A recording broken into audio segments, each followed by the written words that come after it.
विद्यार्थी मित्रांनो, आता तुम्हाला ब्रायोफायटिक वनस्पती दिसत आहे, दीक्षा आणि मार्केन्शिया.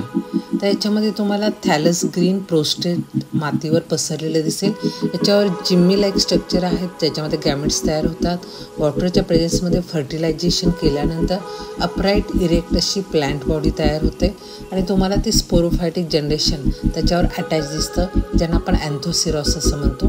तर ब्रायोफाइट्समध्ये अँथोसिरॉस यांना हॉर्न रोड्स असंही म्हणलं जातं. हे आता तुम्हाला डायग्रॅममध्ये दिसेल. काही ब्रायोफाइट्स जे आहेत ते ॲडव्हान्स आहेत, त्यांना आपण मॉस म्हणतो, मसाय म्हणतो. एक्झाम्पल आहे फ्युनारिया, त्याचे तुम्हाला स्पोरोफायटिक स्टेज डोळ्यानं दिसते.